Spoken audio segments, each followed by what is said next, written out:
ومولانا محمد وعلى آل سيدنا ومولانا محمد وبارك وسلم.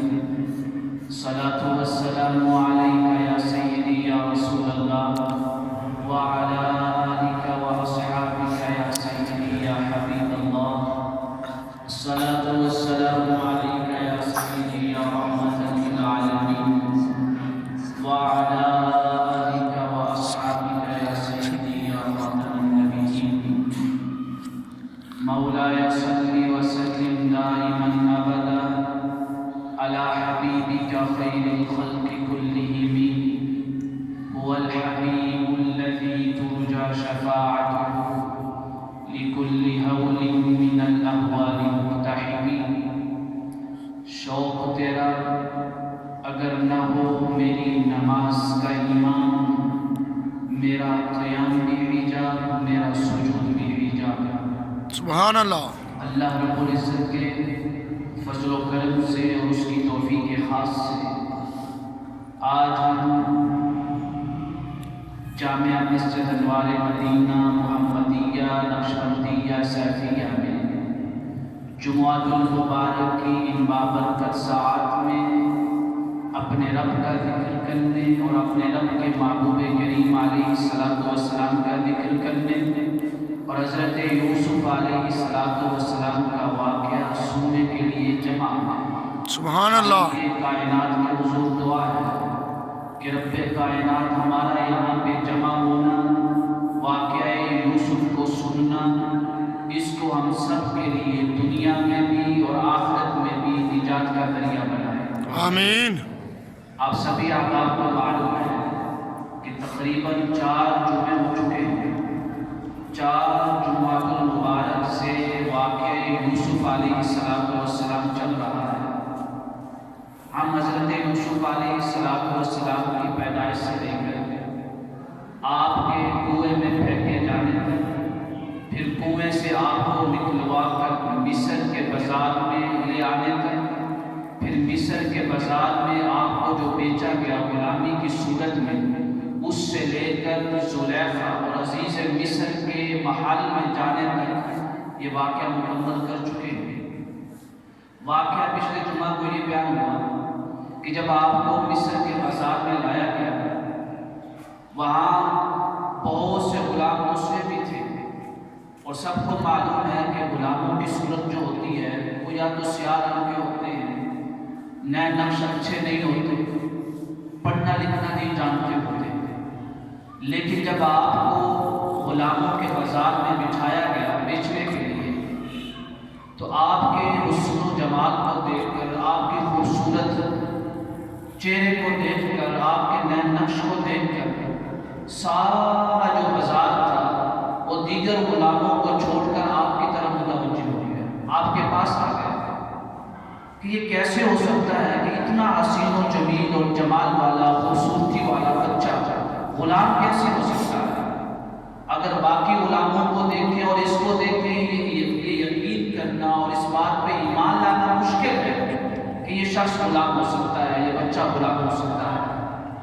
تو سارے بازار والے لوگ ان کے پاس آ گئے.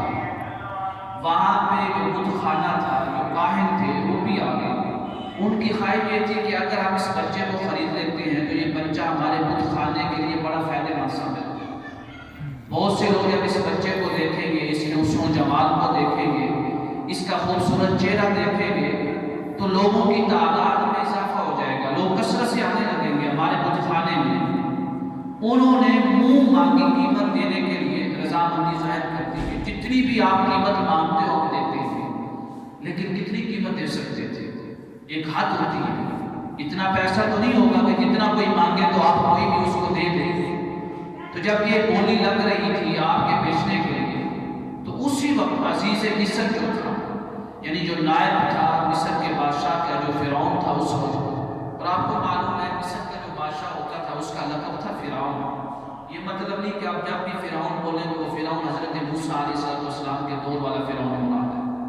نہیں، مصر میں جتنے بھی بادشاہ آئے ان بادشاہوں کا لقب ہوتا تھا فرعون. جیسے ہمارے اسلامی دور حکومت میں، دور خلافت میں، سلطنت عثمانیہ میں جو بھی بادشاہ آتا، جو بھی حاکم آتا، اس کا لقب کیا تھا؟ سلطان۔ اس کو کیا کہتے ہیں؟ سلطان۔ جیسے سلطان صلاح الدین ایوبی، تو سلطان کیا ہے؟ ایک لقب ہے۔ اسی طرح اگر روم میں کوئی بادشاہ تھا، روم میں، تو روم کے بادشاہ کا لقب کیا تھا؟ کیسر۔ روم کے بادشاہوں کا لقب کیسر تھا۔ اور ایران میں جو بھی بادشاہ آتا اس کا لقب کیا ہوتا تھا؟ کسرا۔ یہ جو لقب بولے جاتے ہیں کیسر، کسرا، فرعون، سلطان، یہ کسی خاص شخص کا نام نہیں ہوتا، بلکہ اس ملک میں جو بادشاہ آتے ہیں ان کے لقب کے طور پہ یہ نام استعمال ہوتے ہیں۔ سلطان، فرعون، کیسر، کسرا، جیسے حدیث مبارکہ میں بھی آیا ہے۔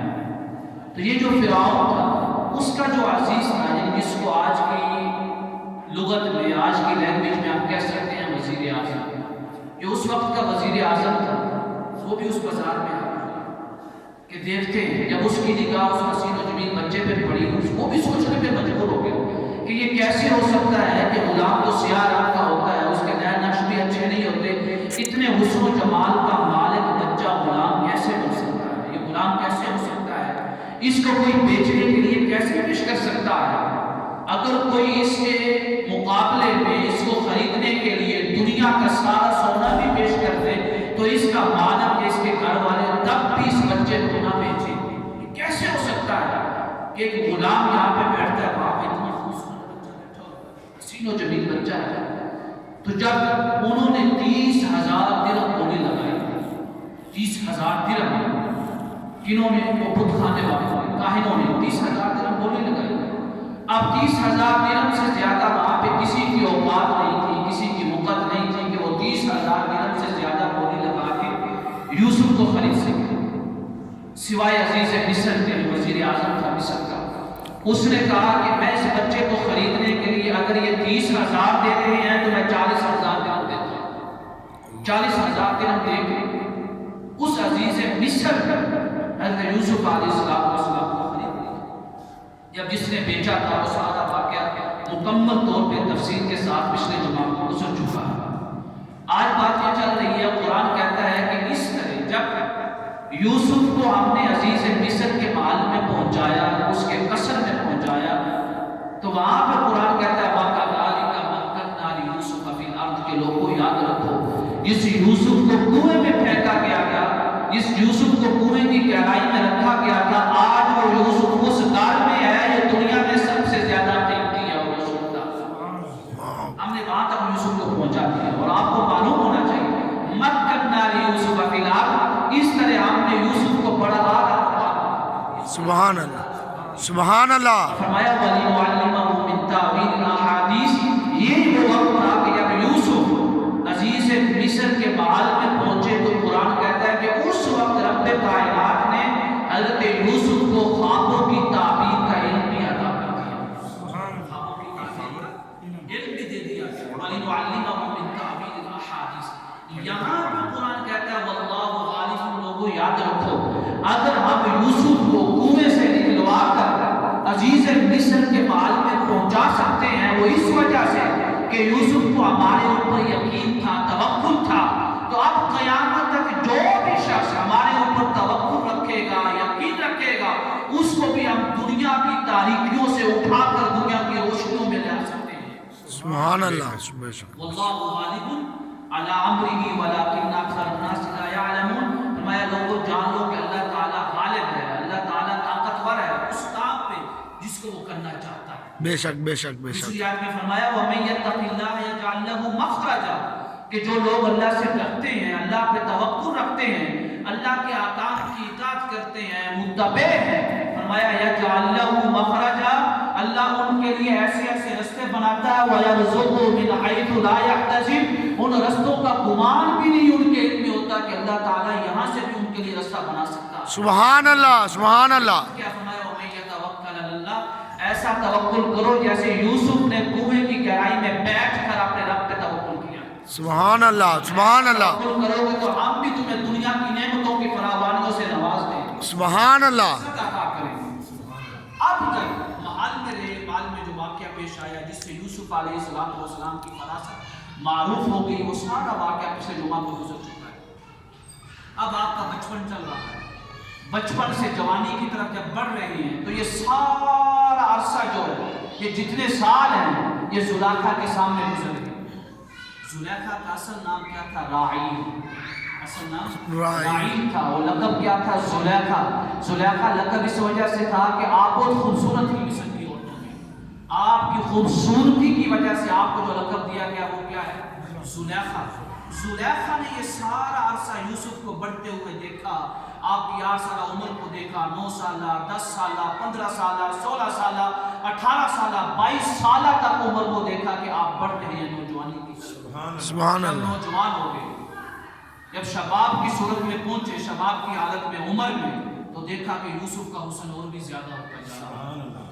آج کے دور میں اگر بچے دیکھیں تو جب بچپن ہوتا ہے تو زیادہ خوبصورت ہوتے ہیں، بے شک بے جیسے شک، بڑھتے چلے جاتے ہیں تو کیا ہے، حسن میں کمی آنا شروع ہو جاتی ہے۔ لیکن یوسف علیہ السلام کے بارے میں یہ ہے کہ جیسے جیسے آپ جوانی کی طرف بڑھ رہے تھے ویسے ویسے آپ کا حسن بھی بڑھ رہا تھا، سبحان اللہ، مال میں بھی اضافہ ہو رہا تھا۔ سبحان اللہ، سبحان اللہ، اسی لیے تو اعلیٰ حضرت نے فرمایا کہ حسن یوسف پہ کٹی مصر میں انگشت زنا، یا رسول اللہ تیرے نام پہ سر کٹاتے ہیں مردان عرب۔ بے شک بے حسن شک، یوسف کو دیکھ کر تو صرف عورتوں نے انگلیاں کاٹی، بے شک، ان کی انگلیاں کٹی، لیکن آپ کا حسن دیکھ کر نہیں، صرف آپ کا نام سن کر عرب کے مردان، عرب کے مرد جو چھوٹی چھوٹی باتوں پہ نہیں آتے بلکہ آپ کا نام سن کر اپنے سر بھی کٹوا دیتے ہیں۔ بے شک بے شک بے شک، حسن دیکھ کر تو الگ ہے، صرف نام سنتے ہیں کہ کوئی محمد ہے، کوئی محمد ہے، کوئی جانے جانا ہے، آپ کا نام سن کر اپنے سر بھی کٹوا دیتے ہیں۔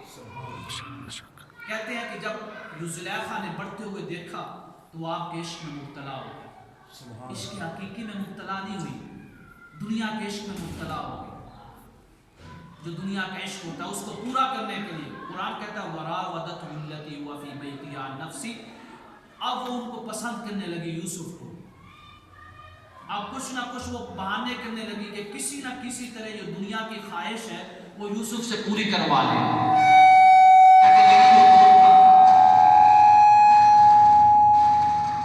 اسی کوشش میں رہے، اس کی جو خادمہ خاص تھی، خاص رات آئی، قرآن کہتا ہے خاص رات، اس نے اپنی خادمہ کو بلایا، اس نے کہا کہ یہ جو 7 دروازے جس محل میں رہتی تھی جہاں پہ عزیز مصر اور زلیخا آپس میں ملتے تھے، جو خاص کمرہ تھا اس کے 7 دروازے تھے۔ فرمایا یہ جو 7 دروازے ہیں اس کی چابیاں میرے پاس ہوتی ہیں، چابیاں میرے پاس ہیں، آج یہ چابیاں میں تجھ کو دے رہی ہوں، تو نے کیا کرنا ہے، کسی نہ کسی طرح یوسف کو میرے پاس لانا ہے۔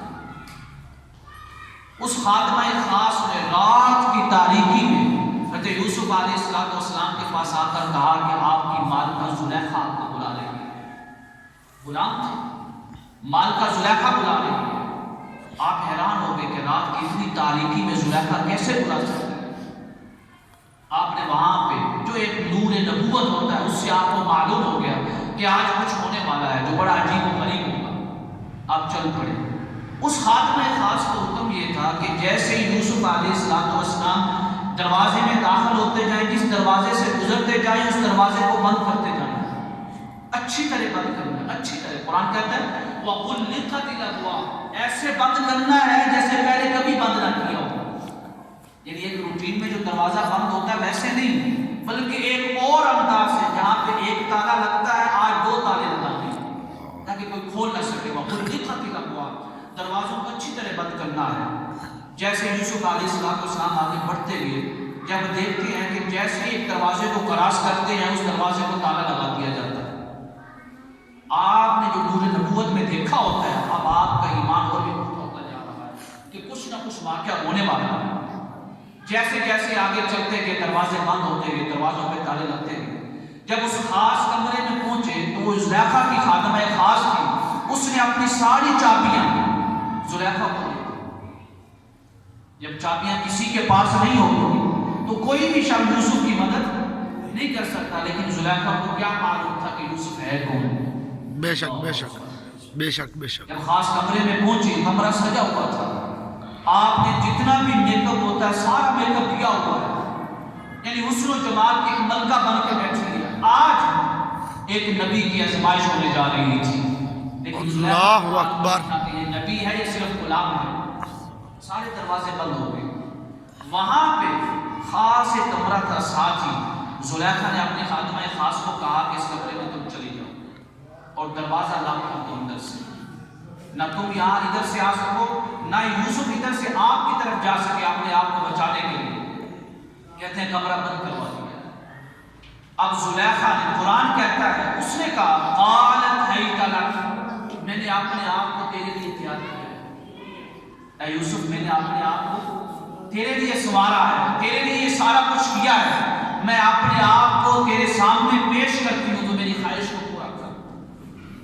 جب یوسف علیہ السلام نے یہ سنا تو وہیں پہ فرمایا قال معاذ اللہ، اے مولا جو میں دیکھ رہا ہوں اس سے میں خود نہیں بچ سکتا، اپنے آپ کو تیری پناہ میں دیتا ہوں. قرآن کہتا ہے کہ جیسے ہی یوسف نے کہا قال معاذ اللہ انہ ربی احسن مثواي، رب کائنات نے اسی وقت یوسف کو اپنی پناہ میں لے لیا. سبحان اللہ، یوسف اللہ کی پناہ میں چلے. سبحان اللہ.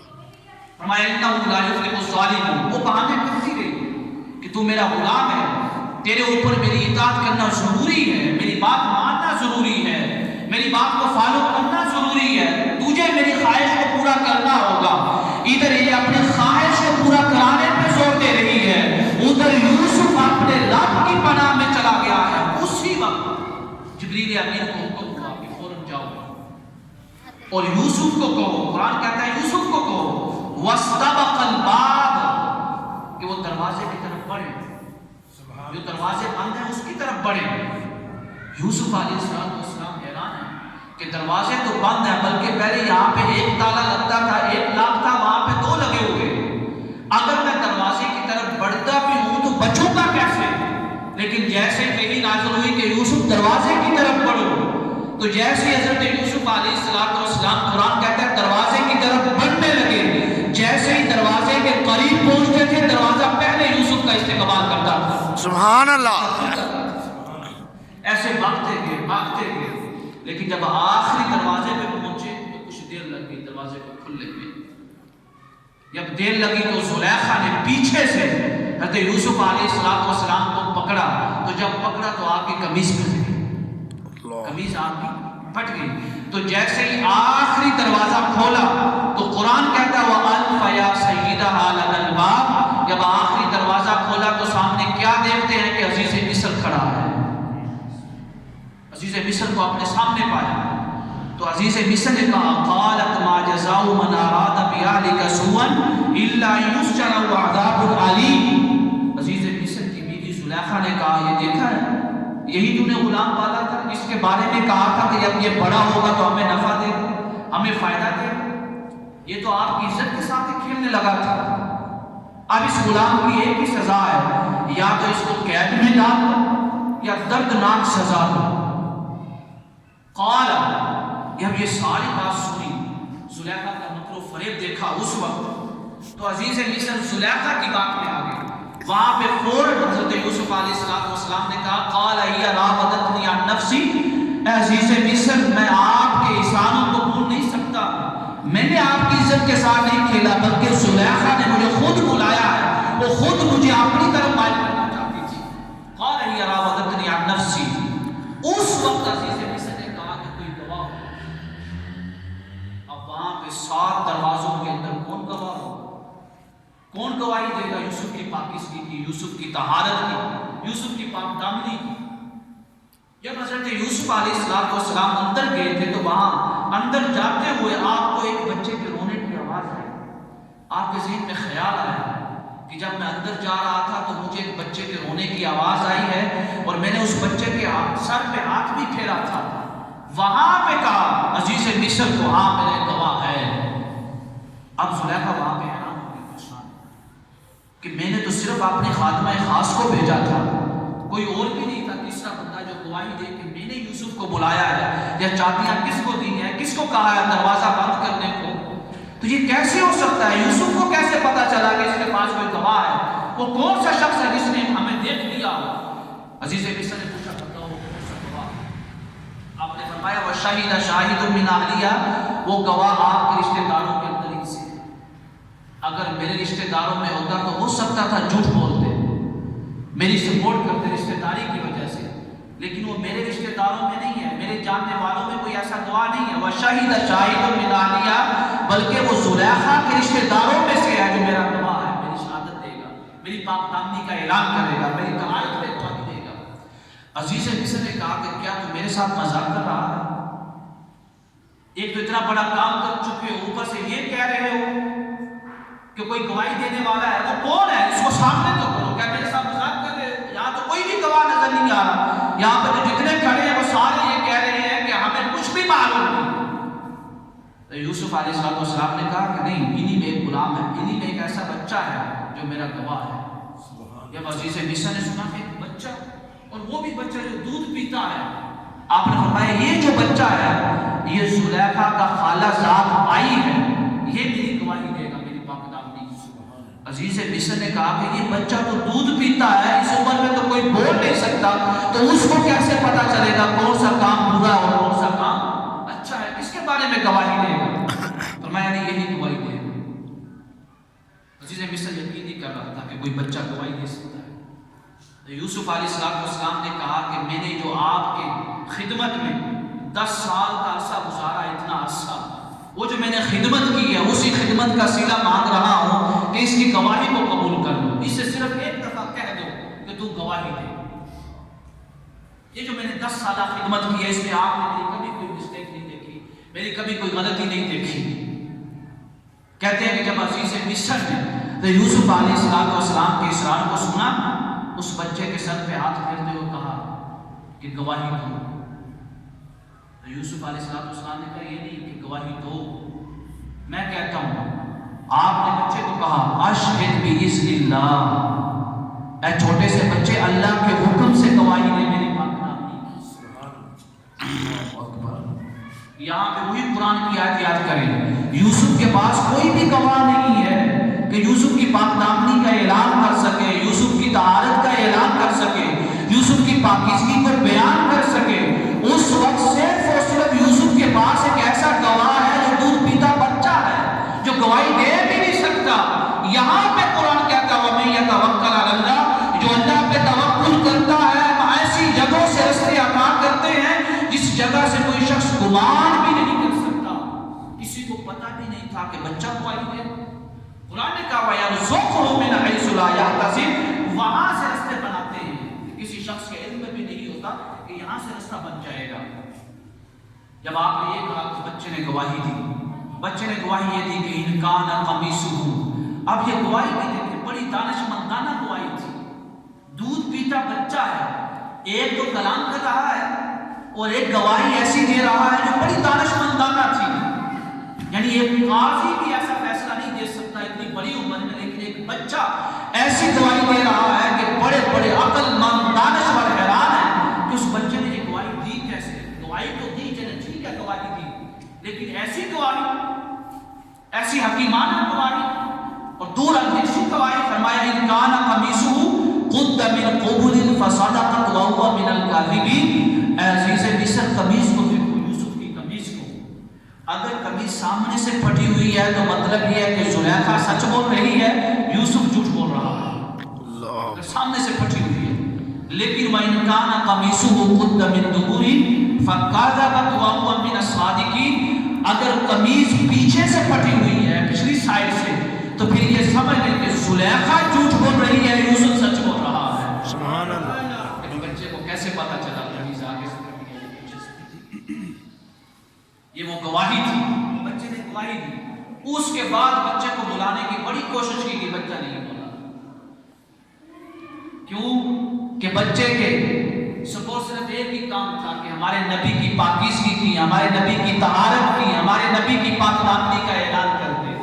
تو اس لیے کہتے ہیں کہ اللہ والے جسے چاہیں رب کائنات اپنے عشق سے اللہ والوں کی شان کو ظاہر کرنے کے لیے در و دیوار کو بھی طلاق کرنے کی طاقت عطا کر دیتا ہے. کنکریوں کو کس نے طاقت دی؟ ایک تو آپ نے واقعہ معروف سنا ہے نا کہ ابو جہل آیا، اس نے کہا کہ اگر میرے ہاتھ میں، میری مٹھی میں جو چیز ہے وہ گواہی دے دے، یعنی آپ یہ بتا دیں کہ میری مٹھی میں کیا ہے تو میں آپ پہ ایمان لے آؤں گا. آپ نے فرمایا یہ کوئی عجیب بات نہیں کہ میں بتا دوں، اگر یہ مٹھی میں جو چیز ہے یہ بتا دے کہ میں کون ہوں تو تب ایمان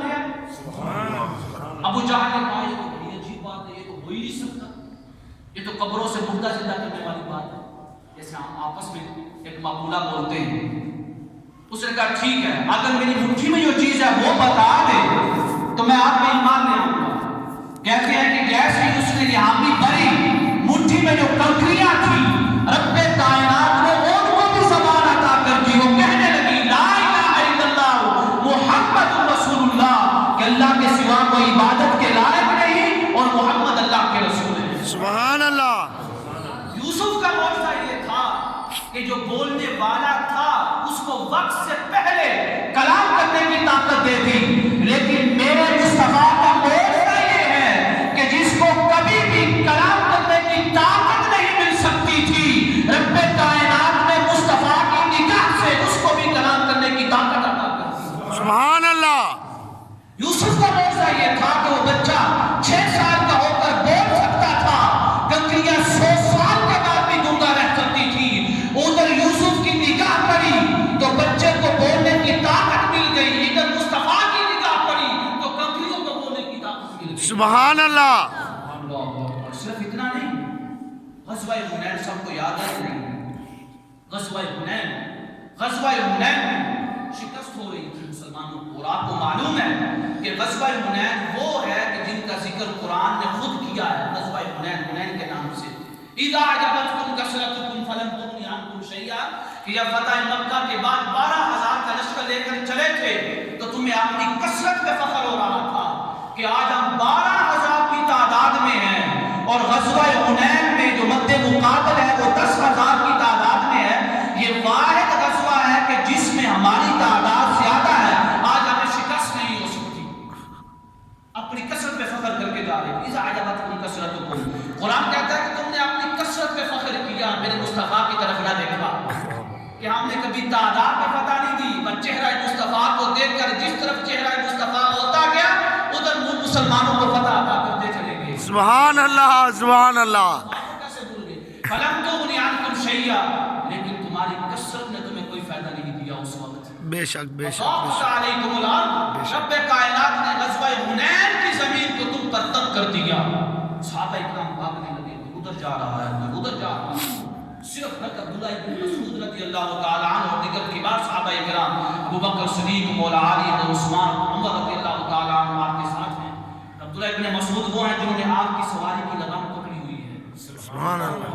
سواری کی لگام پکڑی ہوئی ہے، آپ ساتھ ہیں۔ عبداللہ ابن مسعود یہ واقعہ بیان کرتے ہیں کہ میں نے عجیب منظر دیکھا، عجیب منظر، اللہ اکبر، کیا عجیب منظر؟ کہتے ہیں کہ آقا کریم علیہ السلام جھکنے لگے، کنکری اٹھانے کے لیے جھکنے لگے ایسے نیچے۔ کہتے ہیں کہ آقا نے جھکنے کا ارادہ کیا تھا کہ سواری پہلے بیٹھ گئے، اللہ، سواری پہلے جھک گئی، ایسے سواری کو معلوم تھا کہ مصطفیٰ کا ارادہ کیا ہے۔ یوسف کی نگاہ سے بچے کو کلام کرنے کی طاقت ملی، مصطفیٰ کی نگاہ سے ایک ایسی چیز کو سمجھنے کی طاقت مل گئی جس کو قرآن نے کہا ہے کہ وہ نہ سمجھ گئے۔ میں جو نہ سمجھ ہو اگر مصطفیٰ کی نگاہ پڑ جائے تو اسے بھی ہم سمجھ عطا کر دیتے ہیں۔ بے شک بے شک۔ عبداللہ ابن مسعود کہتے ہیں کہ سواری جھک گئی۔ سبحان اللہ۔ یہاں پہ بڑا عظیم واقعہ ہوا، یہ لمبا واقعہ ہے، صرف موقع کی مناسبت سے سنا رہا ہوں کہ یوسف علیہ السلام کے لیے بچے کا گواہی دینا یہ ہمارے ایمان سے بعید نہیں، اس میں تو ہم ایمان رکھتے ہیں، لیکن مصطفیٰ کی نگاہ سے کس کس چیز نے ایمان کی گواہی دی؟ کہتے ہیں کنکریاں اٹھائیں۔ اب آپ مجھے بتائیں، وہ جو 12,000 کا لشکر تھا مسلمانوں کا اور 10,000 کا لشکر کفار کا تھا، آپس میں ملے ہوئے یا نہیں تھے؟ یعنی کوئی ادھر بھاگ رہا تھا، ان کے بھی بندے ادھر ہوں گے یا نہیں ہوں گے؟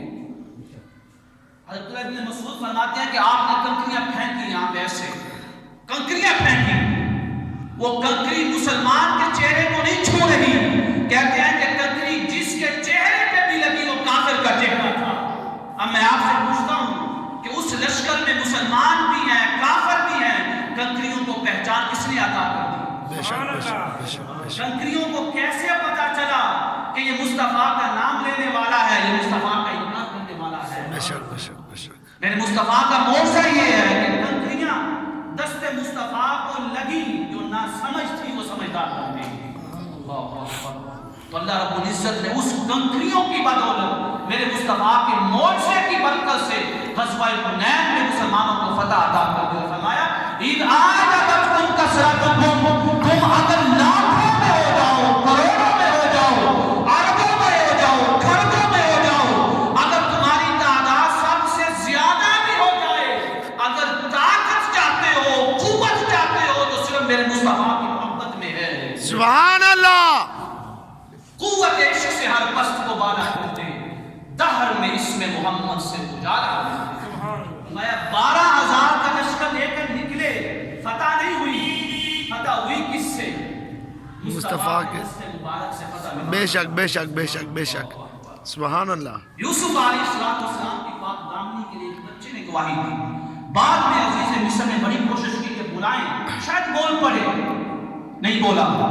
اس کو کیا پتا تھا کہ پہلے نگاہ یوسف سے بول رہا تھا، بے شک بے عزیز شک مصر کے کہنے سے نہیں بول رہا تھا۔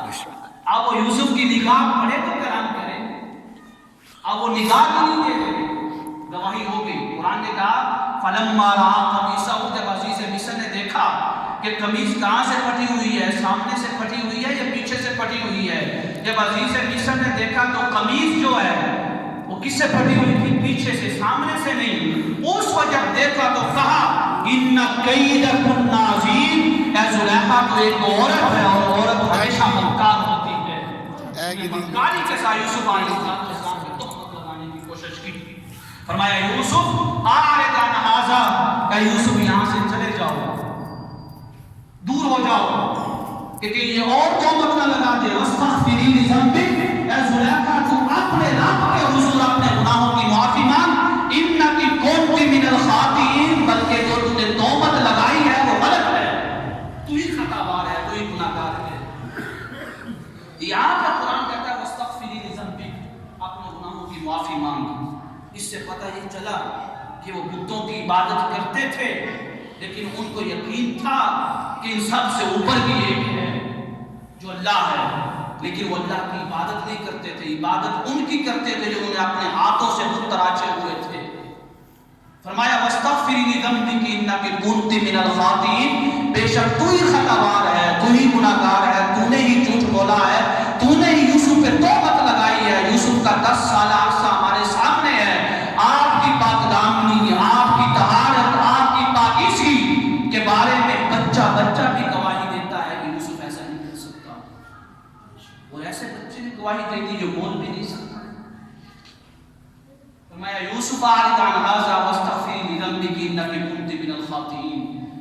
اس کے بعد زلیخا کو تانے ملنا شروع ہو گئی، یہ بات محل میں پھیل گئی، آگ کی طرح پھیل گئی، ہر ایک کو پتہ چل گیا کہ زلیخا کے ساتھ کیا ہوا، یوسف کے ساتھ کیا ہوا، عزیز مصر کے محل میں کیا واقعہ پیش آیا۔ بچہ یہ کہنے لگا کہ زلیخا نے یوسف کو اپنی طرف مائل کرنا چاہا، اپنے غلام پہ عاشق ہو گئی، یہ تانے ملنا شروع ہو گئے زلیخا کو۔ اللہ اکبر۔ یا مصر کی سرداران عورتوں نے سنا، بڑی بڑی عورتوں نے جو وزیروں کی عورتیں تھیں، بیویاں تھیں، وائف تھیں، انہوں نے جب سنا تو تانے دینا شروع کر دی اور کہا کہ تیری عقل پہ ماتم کرنا چاہیے کہ تو اپنے غلام پہ عاشق ہو گئی۔ اگر عاشق ہونا بھی تھا تو کسی سردار پہ ہوتی، کسی وزیر پہ ہوتی، کسی منسٹر پہ ہوتی، جو تیرے گھر میں تیرا غلام پلا بڑا ہے اس پہ عاشق ہوتی، اپنی خواہش کو پورا کروانا چاہا۔ زلیخا نے کہا کہ تم لوگوں نے غلام کو دیکھا ہی نہیں، تم نے ابھی تک غلام کو دیکھا ہی نہیں۔ اب یہاں پہ دعوت طعام تیار کی گئی۔ وقال نسوة فی المدینہ، شہر کی عورتوں نے کہا امرأۃ العزیز تراود فتاها عن نفسی، کہ عزیز مصر کی عورت اپنے غلام پہ عاشق ہو گئی۔ قد شغفها حبا، اس کی محبت میں ایسی وارفتہ ہوئی ہے، ایسی گرفتار ہوئی ہے کہ اب زلیخا کو اپنے غلام کے علاوہ کوئی دکھائی بھی نہیں دیتا۔ قد شغفها حبا انا لنراها فی ضلال مبین۔ ان عورتوں نے کہا کہ ہم دیکھ رہے ہیں کہ زلیخا بالکل بیوقوف ہے، احمق ہے، کہ جو اپنے غلام پہ مر مچی تھی۔ وہاں پہ فلما سمعت بمکرہن، جب زلیخا نے یہ باتیں سنی، یہ تانے سنے، یہ چیمگوئیاں سنی کہ مصر کے بازاروں میں یہ باتیں ہو رہی ہیں کہ زلیخا اپنے غلام پہ مر مچی ہے، عاشق ہو گئی ہے، ارسلت الیہن واعتدت لہن متکئا، اب اس نے ایک دعوت تیار کر دی، دعوت طعام رکھی۔ ساری جتنی منسٹر اور وزیروں کی بیویاں تھیں، عورتیں تھیں، وائف تھی سب کو بلا لیا. تو یوسف علیہ السلام کے پاس آ گئی, کہنے لگی کہ میں خطاوار ہوں, میں نے جھوٹی تہمت لگائی ہے, لیکن آج میری عزت کا سوال ہے. جو نبی کریم ہو وہ کسی کی عزت کو محفوظ رکھے گا یا نہیں رکھے گا؟ کریم تھے, فرمایا ابن الکریم ابن الکریم ابن الکریم. کہا میری خواہش ہے آج وہ پوری کر دو. آپ نے پوچھا آپ کون سی خواہش ہے؟ زلیخا نے کہا وہ خواہش نہیں, آپ یہ خواہش ہے کہ آپ بالکل بن سنور کے سج دج کر اچھے کپڑے پہن کر آپ کا جو حقیقی حسن و جمال ہے اس کو ظاہر کر کے آج میں نے دعوت کام رکھی ہیں, سرداران مصر کی عورتیں آ رہی ہیں, بس جب وہ ساری پہنچ جائیں صرف ان کی دعوت میں آ کر ان کو پھل دے دیں. اور فرمایا پھل بھی نہیں دینے, صرف میرے تک آ کے جو پھل کی ٹرے ہے اس کو رکھ دینا اور چلے جانا, صرف اتنا ہے. یوسف علیہ السلام نے کہا کہ اس میں کوئی برائی والی بات نہیں ہے. آپ نے کہا ٹھیک ہے ہو جائے گا. ساری دعوت کام تیار ہو چکی ہے, چھریاں سامنے, قرآن کہتا ہے سکین چھریاں رکھی جا چکی ہیں, پھل بھی رکھے جا چکے ہیں. اب جب وقت آیا کہ سب کے ہاتھوں میں چھریاں بھی ہیں اور پھل بھی ہے, مفسرین نے لکھا کہ وہ پھل سیب تھا, سیب بھی ہاتھ میں ہے. اب جو خادمہ خاص تھی زلیخا نے کہا کہ اب پردہ اٹھا کر یوسف کو بلوایا جائے, یوسف کو اندر لے آؤ. اللہ اکبر. یہاں پہ پہلے ایک روایت بیان کی جاتی ہے, اما عائشہ صدیقہ رضی اللہ تعالی عنہا نے پوچھا, یہ امام نجم الدین نصفی عقائد نصفیہ, یہ درس نظامی میں کتاب پڑھائی جاتی ہے, اس کے مصنف ہیں, ان کی ایک تفسیر ہے, ابھی مطبوع نہیں ہوئی, مخطوطے کی شکل میں ہے. اس میں وہ ایک روایت لکھتے ہیں کہ اما عائشہ صدیقہ رضی اللہ تعالی عنہا نے پوچھا یا رسول اللہ آپ قصہ یوسف بیان کر رہے تھے, آقا کریم قصہ یوسف بیان کر رہے تھے, اور سننے والی اما عائشہ تھی. جب اس نے یوسف کی بات آئی یہاں پہ پہنچے تو اما عائشہ صدیقہ رضی اللہ تعالیٰ عنہ نے پوچھا یا رسول اللہ آپ بھی تو عشق کرتی تھی نا, اگر کسی عاشق کے سامنے یہ بات آ جائے کہ اس کے محبوب سے بڑھ کر بھی کوئی حسین و جمیل تھا تو کیا گزرتی ہے.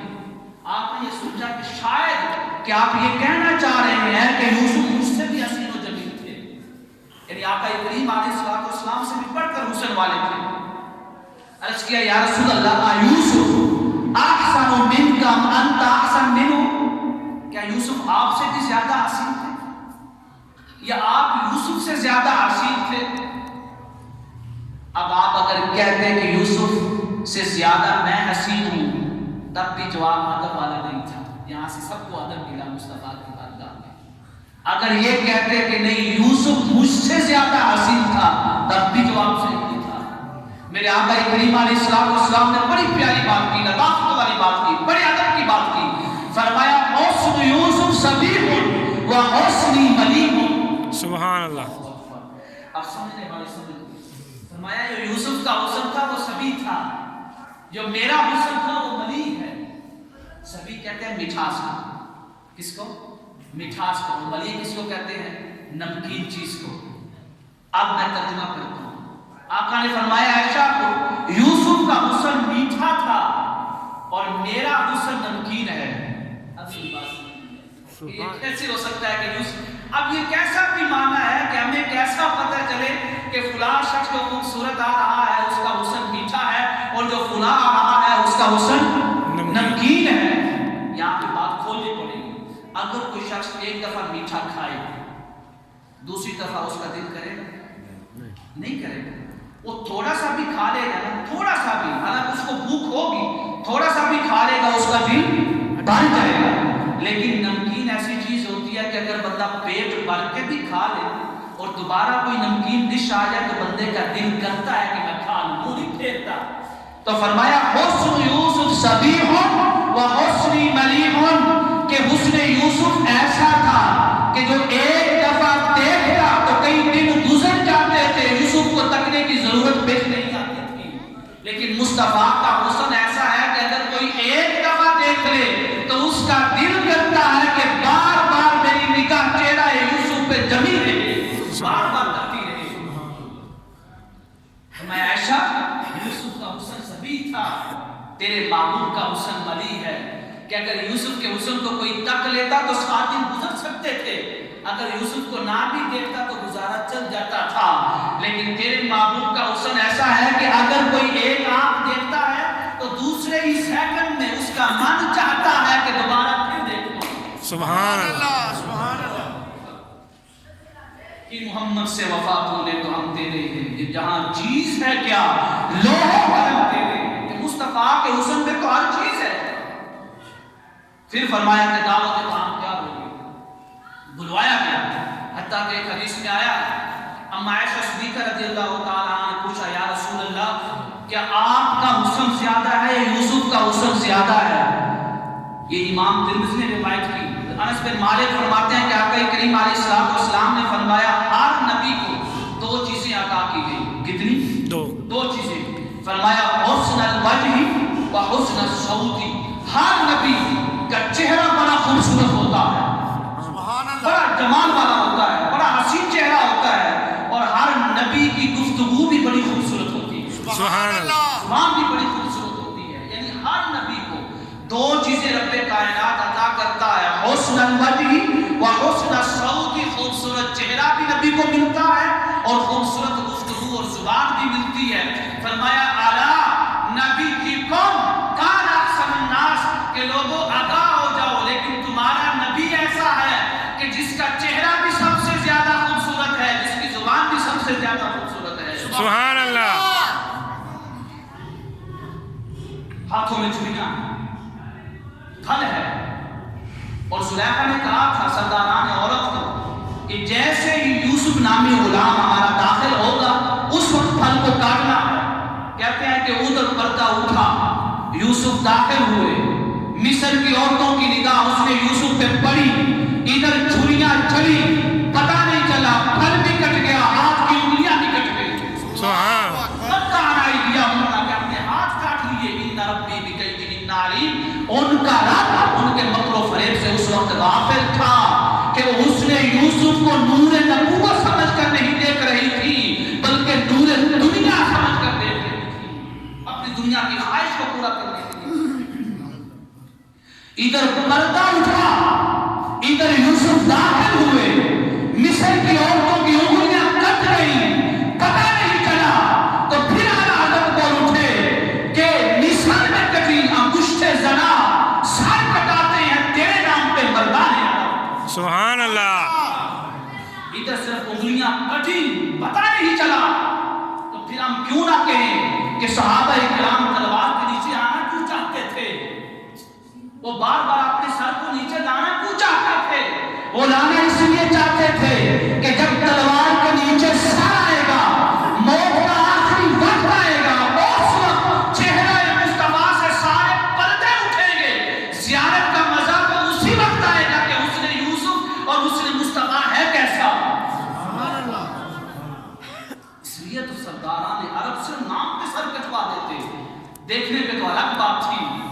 اللہ اکبر۔ حتیٰ کہ عمر بن عاص فرماتے ہیں کہ آقا کریم علیہ السلام کا حسن و جمال اتنا تھا کہ میں کبھی آنکھ بھر کر نہیں دیکھ سکا۔ آپ کو پتہ ہے کہ حسان بن ثابت مسلمان کیسے ہوئے؟ حسان بن ثابت جاہلیت کے دور میں، اسلام سے پہلے ہی شاعر کہنے میں، شعر کہنے میں بڑے معروف تھے، بڑے معروف شاعر تھے۔ عرب نے بھیجا کہ آپ جائیں، جو محمد ہے وہ کہتا ہے کہ میں اللہ کا رسول ہوں، اللہ کا نبی ہوں، ان کے بارے میں ایسے شعر کہیں کہ جن کو سننے کے بعد لوگوں کے دلوں میں محمد کی محبت نہ ہو، نفرت پیدا ہو۔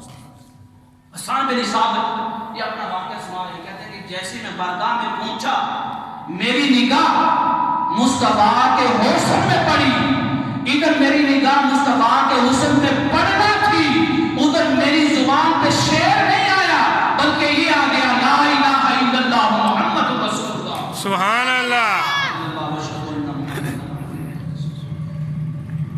پھر وہاں پہ آپ نے کہا، شعر لکھی جس کا ترجمہ یہ ہے کہ اگر میں 1 سیکنڈ کے لیے بھی چہرہ مصطفیٰ کو دیکھتا رہتا تو میرے آنکھوں کی روشنی ختم ہو جاتی۔ کیونکہ شاعر اسی وقت کہتا ہے نا کسی کو سامنے بٹھا کے سارا نقشہ اس کا اپنے ذہن میں لائے، جیسے کوئی سکیچ بناتا ہے، کسی کی تصویر بناتا ہے اپنے ہاتھ سے، تو وہ سارا دیکھ رہا ہوتا ہے۔ حسان بن ثابت نے کہا کہ میں شعر بنا کیسے سکتا تھا، مجھے تو یہ ڈر لگا کہ اگر میں نے کچھ اور کے چہرے مصطفیٰ کو دیکھا تو میری آنکھوں کی بینائی ختم کر دی جائے گی۔ اس نے یوسف پہ مصر کی عورتوں نے انگلیاں کٹوا دی۔ ادھر غزوہ بدر میں، غزوہ احد میں، غزوہ خندق میں، غزوہ احزاب میں، غزوہ حنین میں، بدر کبریٰ میں، بدر صغریٰ میں، غزوہ بنی مصطلق میں، سارے غزوات میں اور غزوہ تبوک میں، ہر غزوے میں عرب کے سرداروں نے اپنے سر محمد کے حسن کے سامنے پیش کر دیے۔ سبحان اللہ۔ آگے بات چلے گی کہ اس ضیافت کے بعد، اس دعوت کے بعد ہوا کیا، پھر حضرت یوسف علیہ السلام کو کہاں لے جایا گیا۔ اللہ رب العزت کے حضور دعا ہے کہ رب کائنات ہمیں یہ جو ہم ذکر یوسف سن رہے ہیں اس کو اپنے اعمال میں، اپنی سیرت میں ڈالنے کی توفیق اور طاقت عطا فرمائے۔ کسی کا سوال ہو بیٹھ کے 5 منٹ کر۔ ہاں جی، بچے کو کہتے ہیں طفل، طفل کہتے ہیں بچے کو۔ اگر ویسے چھوٹا کہنا ہو بغیر بچے کے تو کہتے ہیں صغار، چھوٹا، بچے کو طفل کہتے ہیں۔ قرآن نے کہا لا یبلغ الاطفال منکم الحلم، تو قرآن میں بھی لفظ آئے کہ جب تمہارے پاس بچے آئیں تو عورتوں کو اللہ تعالیٰ نے حکم دیا تھا کہ جب بھی کوئی گھر میں آئے نا تو اپنے آپ کو خاص طور پہ کپڑے سے ڈھانپ لیا کریں، پردہ کر لیا کریں۔ لیکن فرمایا اگر بچے ہیں، الاطفال طفل کی جمع ہے، اگر بچے ہیں تو پھر یہ ضرورت نہیں ہے، طفل۔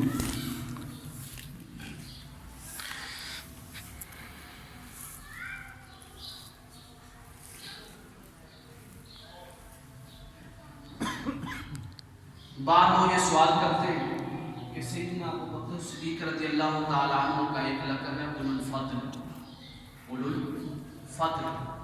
آپ کو معلوم ہونا چاہیے قرآن کریم نے سیدنا ابو بکر صدیق افضل الخلق بعد الانبیاء علیہ السلام، انبیاء کے بعد انسانوں میں سب سے افضل کون ہے؟ سیدنا ابو بکر صدیق رضی اللہ تعالیٰ عنہ۔ یہ ہمارا عقیدہ ہے، اہل سنت کا عقیدہ ہے۔ آپ کو قرآن کریم نے مختلف لقب دیے جن میں سے الاتقا، سب سے متقی اور پرہیزگار، یہ بھی قرآن نے لقب دیا۔ جس میں سے صاحب، یہ بھی قرآن نے لقب دیا۔ جس میں سے اولو الفضل، یہ بھی قرآن نے لقب دیا۔ اولو الفضل کا مطلب یہ ہوتا ہے کہ جس کے پاس مال کی فراوانی ہو، دولت کثرت سے ہو، دنیا کی نعمتیں کثرت سے ہو، اس کو کہتے ہیں اولو الفضل، کہ بڑے فضل والا۔ اس آیت کا اور اس لقب کا سبب یہ ہے کہ جب اما عائشہ صدیقہ رضی اللہ تعالیٰ عنہ پہ منافقین نے تہمت لگائی، جو آپ سمجھتے ہیں دوسرے کام کی تہمت لگائی، تو آپ کا ایک رشتہ دار تھا، غریب تھا، جس کا نام تھا مصطح بن اساسہ۔ مصطح بن اساسہ، یہ بنی مصطلق جو غزوہ ہوا تھا اس کے بعد یہ واقعہ پیش آیا۔ مصطح بن اساسہ بھی ان تہمت لگانے والوں میں شامل تھے۔ انہوں نے بھی کہا کہ ہو سکتا ہے ایسا ہوا ہو۔ تو جب آپ تک یہ خبر پہنچی کہ مصطح بن اساسہ جس کی کفالت میں کرتا ہوں، جتنے بھی احباب صاحب ستار بیٹھے ہیں ان کے لیے بڑا سبق ہے آپ کے لقب میں، اس میں بڑا ایک بہترین نمونہ ہے۔ آپ نے قسم اٹھا لی کہ آج کے بعد میں مصطح بن اساسہ کو ایک پائی بھی نہیں دوں گا، کہ یہ کیسا شخص ہو سکتا ہے جس کی کفالت میں کروں اور وہ میری بیٹی کی تہمت لگانے والوں کے ساتھ میں شامل ہو جائے۔ آپ نے قسم اٹھا لی۔ وہاں پہ قرآن کی آیت نازل ہوئی۔ قرآن نے کہا وَلَا يَأْتَلِ أُولُو الْفَضْلِ مِنْكُمْ، یہ جو اہل فضل ہوتے ہیں نا، اہل مال ہوتے ہیں، جو صاحب استطاعت ہوتے ہیں، یہ قسم نہیں اٹھاتے اس بات کی کہ وہ کسی کی مدد نہیں کریں گے۔ کیوں کہ وہ مدد کسی سے سینہ لینے کے لیے نہیں کرتے، بلکہ وہ کرتے اس لیے ہے کہ وَلَسَوْفَ يَرْضَىٰ، ان کا رب ان سے راضی ہو جائے۔ سبحان اللہ۔ یہاں پہ قرآن نے بڑا ایک عجیب لفظ بولا، فرمایا أَلَا تُحِبُّونَ أَن يَغْفِرَ اللَّهُ لَكُمْ، یہ جو تم مدد کرتے ہو کسی کی، کیا نہیں چاہتے کہ ادھر تم 10 روپے دو، رب کائنات ان 10 روپے کے بدلے تمہیں مغفرت کی دولت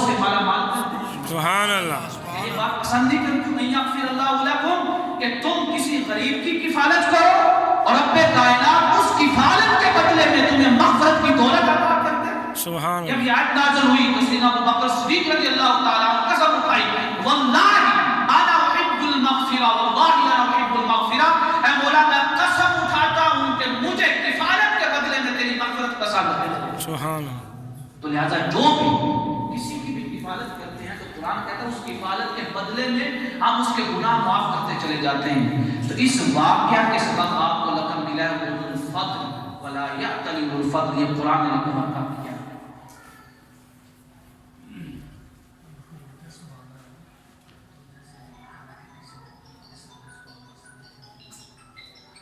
یہ اہل علاقہ کے لیے خوشخبری ہے اور باعث فخر بھی ہے کہ جو ایک ماہ پہلے اعلان کیا گیا تھا بور کے لیے, جو پانی پینے کے لیے جو بور کرنا ہے اور جو مشینری لگنی ہے, الحمدللہ اس کے پیسے جو ہیں وہ پورے ہو گئے ہیں, وہ انشاءاللہ لگ بھی جائے گا اور کچھ اس میں شاید بقایا جات ہیں.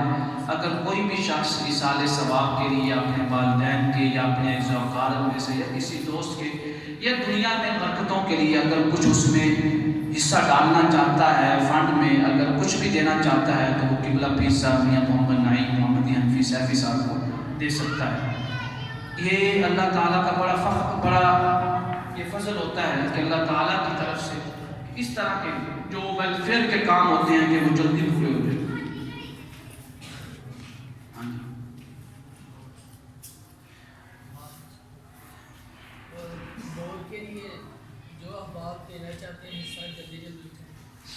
اللہ تعالیٰ آپ سب کے ماجرا رزق آپ کی حفاظت